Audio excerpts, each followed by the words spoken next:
ଭଗବାନ କୃଷ୍ଣ ଏବଂ ଅର୍ଜୁନ ଏକ ନଗର ମଧ୍ୟରେ ଯାତ୍ରା ପାଇଁ ରଥରେ ବସି ବାହାରିଲେ। ସେମାନେ ଜଣେ ବ୍ରାହ୍ମଣଙ୍କୁ ଦେଖିଲେ, ଯିଏ ଘର ଦ୍ୱାର ବୁଲି ଭିକ୍ଷା ମାଗୁଥିଲେ।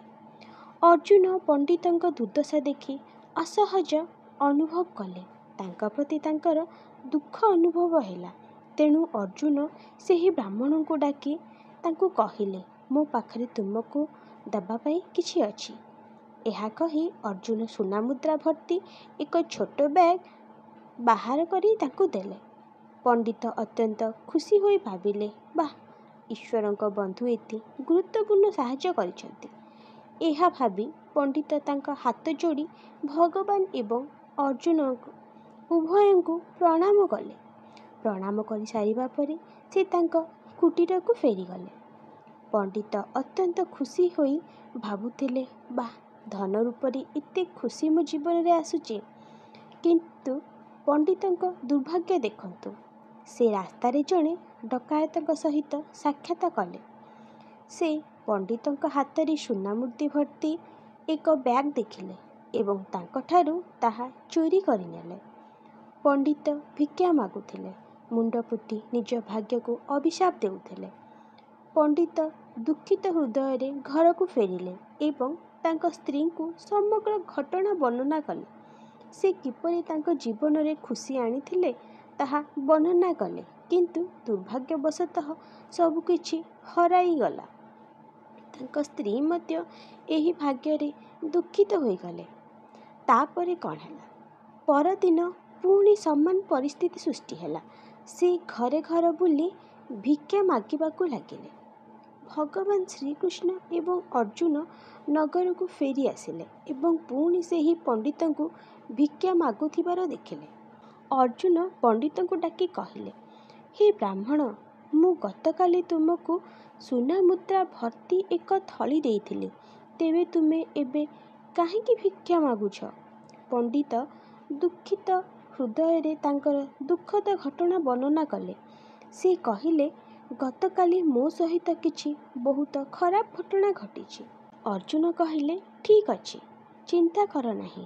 ମୋ ପାଖରେ ତୁମ ପାଇଁ ବହୁତ ମୂଲ୍ୟବାନ କିଛି ଅଛି, ଯାହା ତୁମର ଦିନକୁ ଉଜ୍ଜ୍ୱଳ କରିବ।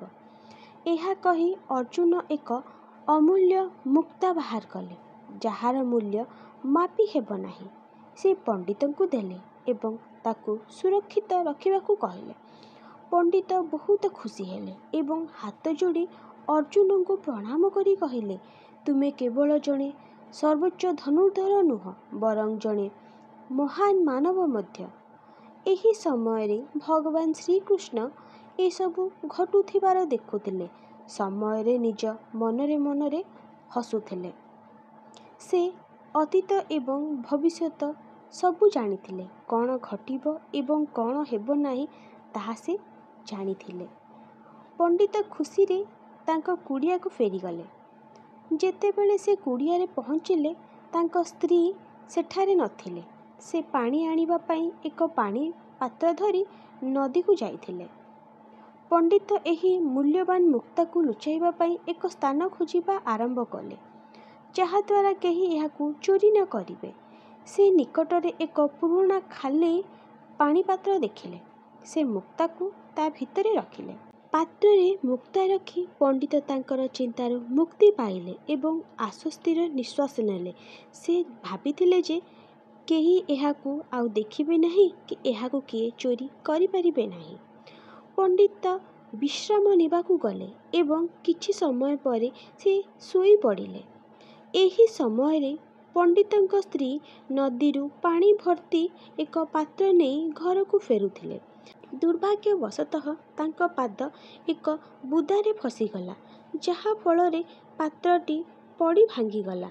ସେ ତାଙ୍କର ମନକୁ ସୁସ୍ଥ କରି ଠିଆ ହେଲେ ଏବଂ ଘରୁ ପାଣି ଭର୍ତ୍ତି କରିବା ପାଇଁ ଆଉ ଏକ ପାତ୍ର ଆଣିଲେ। ଦୁର୍ଭାଗ୍ୟବଶତଃ ଏହା ସେହି ପାତ୍ର ଥିଲା ଯେଉଁଥିରେ ପଣ୍ଡିତ ଅର୍ଜୁନଙ୍କ ଦ୍ୱାରା ଦିଆଯାଇଥିବା ମୂଲ୍ୟବାନ ମୁକ୍ତାକୁ ଲୁଚାଇ ରଖିଥିଲେ। ଯେତେବେଳେ ସ୍ତ୍ରୀ ପାଣିକୁ ପୂରଣ କରିବା ପାଇଁ ପାତ୍ରଟିକୁ ଢଳାଇଲେ, ମୂଲ୍ୟବାନ ମୁକ୍ତା ପାଣିରେ ଭାସିଗଲା। ଯେତେବେଳେ ସ୍ତ୍ରୀ ସମାନ ପାତ୍ର ନେଇ ଘରକୁ ଫେରିଲେ, ପଣ୍ଡିତ ତାଙ୍କ ମୁଣ୍ଡକୁ ହାତ ଧରି ବସିଗଲେ। ପଣ୍ଡିତ ପଚାରିଲେ, ତୁମେ କ'ଣ କଲ? ତୁମେ ଏହି ପୁରୁଣା ପାତ୍ରଟିକୁ କେଉଁଠାକୁ ନେଇଗଲ?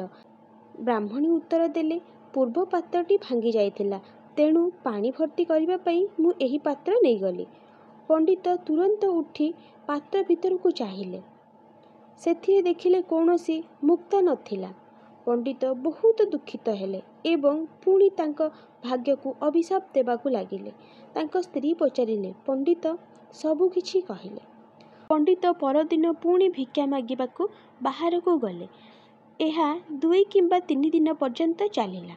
ଦାନ ନେଇ ସେ ତାଙ୍କର ପେଟ ପୂରଣ କଲେ। କିନ୍ତୁ ଗୋଟିଏ ଦିନ ଭଗବାନ କୃଷ୍ଣ ଏବଂ ଅର୍ଜୁନ ପୁଣି ଥରେ ବୁଲିବାକୁ ବାହାରିଲେ। ଅର୍ଜୁନ ସେହି ବ୍ରାହ୍ମଣକୁ ପୁଣି ଭିକ୍ଷା ମାଗୁଥିବାର ଦେଖିଲେ। ତେଣୁ ସେ ପଣ୍ଡିତଙ୍କୁ ଡାକି ତାଙ୍କୁ ପ୍ରଣାମ କରି ପଚାରିଲେ, ହେ ବ୍ରାହ୍ମଣ, ମୁଁ ତୁମକୁ ଦେଇଥିବାର ମୁକ୍ତାର ତୁମେ କ'ଣ କଲ? ତୁମେ ପୁଣି ଭିକ୍ଷା କାହିଁକି ମାଗୁଛ? ପଣ୍ଡିତ କହିଲେ, ମୁଁ ତୁମକୁ କ'ଣ କହିବି ମହାରାଜ, ମୋର ସମୟ ଖରାପ ହେଉଛି, ମୋର ଭାଗ୍ୟ ହିଁ ଖରାପ। ମୁଁ ସେହି ମୁକ୍ତାକୁ ଏକ ପୁରୁଣା ପାତ୍ରରେ ଲୁଚାଇ ରଖିଥିଲି, ଯେପରି କେହି ଦେଖି ନ ପାରନ୍ତି ଏବଂ ଏହା ଚୋରି ନ ହୁଏ। ତେଣୁ ଯେତେବେଳେ ମୁଁ ଶୋଇପଡ଼ିଲି, ମୋ ସ୍ତ୍ରୀ ପାତ୍ରଟିକୁ ନେଇ ନଦୀରୁ ପାଣି ଆଣିବାକୁ ଗଲା ଏବଂ ମୁକ୍ତା ମଧ୍ୟ ପାଣିରେ ଭାସିଗଲା। ଅର୍ଜୁନ ଭଗବାନ କୃଷ୍ଣଙ୍କୁ ଚାହିଁ ହାତ ଯୋଡ଼ି କହିଲେ, ହେ ପ୍ରଭୁ, ଦୟାକର ଏହି ବ୍ରାହ୍ମଣଙ୍କୁ ସାହାଯ୍ୟ କରନ୍ତୁ। ତାପରେ ଭଗବାନ କୃଷ୍ଣ ତାଙ୍କୁ 2ଟି ମୁଦ୍ରା ବାହାର କରି ଦେଲେ ଏବଂ କହିଲେ, ତୁମେ ସବୁବେଳେ ଯେଉଁ ବାଟ ଦେଇ ଘରକୁ ଯାଉଛ, ସେହି ବାଟ ଦେଇ ଘରକୁ ଯିବ ନାହିଁ। ପଣ୍ଡିତ ଉତ୍ତର ଦେଲେ, ଠିକ୍ ଅଛି ପ୍ରଭୁ, ଯେପରି ତୁମର ଇଚ୍ଛା। ପଣ୍ଡିତ ଭାବୁଥିଲେ, ଅର୍ଜୁନ ବହୁତ ଦୟାଳୁ। ସେ ମୋତେ ଏତେ ଟଙ୍କା ଦେଇ ସାହାଯ୍ୟ କରିବାକୁ ଚାହୁଁଥିଲେ, କିନ୍ତୁ ଭଗବାନ ମୋତେ କେବଳ 2ଟି ମୁଦ୍ରା ଦେଲେ। ଏହି 2ଟି ମୁଦ୍ରା ମୋ ଜୀବନରେ କ'ଣ କରିବ? ପଣ୍ଡିତ ଏହା ଭାବୁଥିଲେ। ପଣ୍ଡିତ ଏହି ଚିନ୍ତାଧାରା ସହିତ ଚାଲିବା ସମୟରେ ନଦୀ କୂଳରେ ଜଣେ ମତ୍ସ୍ୟଜୀବୀ ଜାଲ ଧରି ଆସିଲେ। ଜାଲରେ ଏକ ସୁନ୍ଦର ମାଛ ଫସିଗଲା। ପଣ୍ଡିତ ଦେଖିଲେ ଯେ ମାଛଟି ଏବେ ବି ଜୀବିତ ଅଛି। ସେ ଭାବିଲେ, ଏହି 2ଟି ମୁଦ୍ରା ମୋ ପାଇଁ କୌଣସି କାମର ନୁହେଁ, ତେଣୁ ମାଛର ଜୀବନ ରକ୍ଷା କରିବା ପାଇଁ ସେଗୁଡ଼ିକୁ ଧୀବରଙ୍କୁ କାହିଁକି ଦେବି ନାହିଁ। ପଣ୍ଡିତ 2ଟି ମୁଦ୍ରା ମତ୍ସ୍ୟଜୀବୀଙ୍କୁ ଦେଲେ ଏବଂ ମାଛକୁ ମୁକ୍ତ କରିବାକୁ କହିଲେ। ମତ୍ସ୍ୟଜୀବୀ ପଣ୍ଡିତଙ୍କୁ ମାଛ ଦେଲେ। ପଣ୍ଡିତ ତୁରନ୍ତ ତାକୁ କମଣ୍ଡଳରେ ରଖିଲେ। କମଣ୍ଡଳରେ ପାଣି ଥିଲା, ଯାହା ମାଛର ଜୀବନ ରକ୍ଷା କରିଥିଲା। ପଣ୍ଡିତ ତାପରେ ମାଛକୁ ଛାଡ଼ିବା ପାଇଁ ନଦୀ କୂଳ ଆଡ଼କୁ ଚାଲିବାକୁ ଲାଗିଲେ। ପଣ୍ଡିତ ତାଙ୍କ କମଣ୍ଡଳକୁ ଢଳାଇବା ମାତ୍ରେ ମାଛଟି ଡେଇଁ ନଦୀରେ ପଡ଼ିଗଲା। କିନ୍ତୁ ସେ ଦେଖିଲେ ଯେ ଅର୍ଜୁନ ତାଙ୍କୁ ଦେଇଥିବା ମୂଲ୍ୟବାନ ମୁକ୍ତା ତାଙ୍କ କମଣ୍ଡଳରେ ଚମକୁଛି। ପଣ୍ଡିତ ତାଙ୍କ ଆଖିକୁ ବିଶ୍ୱାସ କରିପାରିଲେ ନାହିଁ। ହଁ, ଏହା ସେହି ମୁକ୍ତା ଥିଲା ଯାହାକୁ ମାଛ ଖାଇଥିଲା। ସେହି ମାଛଟି ପଣ୍ଡିତଙ୍କ କମଣ୍ଡଳରେ ଭିତରକୁ ଏଣେ ତେଣେ ଘୂରି ବୁଲି ମୁକ୍ତା ବାହାର କରିଦେଇଥିଲା। ଏହି ସମୟରେ ପଣ୍ଡିତ ଆନନ୍ଦରେ ଚିତ୍କାର କରିବାକୁ ଲାଗିଲେ, ମୁଁ ଏହାକୁ ପାଇଲି, ମୁଁ ଏହାକୁ ପାଇଗଲି।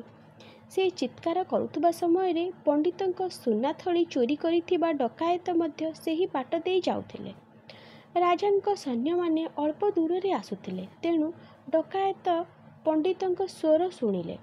ଏପରେ ମନେ ହେଉଛି ପଣ୍ଡିତ ମୋତେ କହୁଛନ୍ତି ଯେ ସେ ଏହାକୁ ପାଇଛନ୍ତି। ମୋତେ ମନେ ହେଉଛି ସେ ଏଥର ମୋତେ ଦଣ୍ଡ ଦେବେ। ସୈନ୍ୟମାନେ ମଧ୍ୟ ପାଖକୁ ଆସୁଥିଲେ। ଏହା ଦେଖି ଡକାୟତ ଦୌଡ଼ିଯାଇ ପଣ୍ଡିତଙ୍କ ପାଦ ତଳେ ପଡ଼ି କହିଲେ, ତୁମର ସୁନା ମୁଦ୍ରା ବ୍ୟାଗ୍ ନିଅ ଏବଂ ମୋତେ ଛାଡ଼ିଦିଅ। ଡକାୟତ ଏବେ ପଣ୍ଡିତଙ୍କ ପାଦ ପାଖରେ ପହଞ୍ଚି ଯାଇଥିଲେ। ପଣ୍ଡିତ ଗୋଟିଏ ହାତରେ ସୁନା ମୁଦ୍ରା ବ୍ୟାଗ୍ ଏବଂ ଅନ୍ୟ ହାତରେ ମୁକ୍ତା ଧରିଥିଲେ। ସବୁକିଛି ଠିକ୍ ଥିଲା। ହଜିଯାଇଥିବା ସବୁକିଛି ପୁଣି ମିଳିଗଲା। ଅର୍ଜୁନ ଏଥର ଦେଖିଲେ। ସେ ଭଗବାନ କୃଷ୍ଣଙ୍କୁ ଚାହିଁ କହିଲେ, ପ୍ରଭୁ, ଏହା କି ପ୍ରକାର ଚମତ୍କାର? ପ୍ରଭୁ କହିଲେ, ତୁମେ କ'ଣ କଲ? ଯେତେବେଳେ ମୁଁ ସେହି ପଣ୍ଡିତଙ୍କୁ ଏତେ ସାହାଯ୍ୟ କଲି, କିଛି ହେଲା ନାହିଁ, କିନ୍ତୁ ତୁମେ ତାଙ୍କର କେବଳ 2ଟି ସରଳ ମୁଦ୍ରା ଦେଇଥିଲ ଏବଂ ସମଗ୍ର ପରିସ୍ଥିତି ବଦଳିଗଲା। ସେହି ପଣ୍ଡିତଙ୍କ ଭାଗ୍ୟ ବଦଳିଗଲା। ତାପରେ ଭଗବାନ କୃଷ୍ଣ ଅର୍ଜୁନଙ୍କୁ କହିଲେ, ହେ ଅର୍ଜୁନ, ଏହି ସମଗ୍ର ଖେଳ, ଏହି ସମଗ୍ର ଚମତ୍କାର କର୍ମର ଏକ ଖେଳ ଓ ଚିନ୍ତାଧାରା।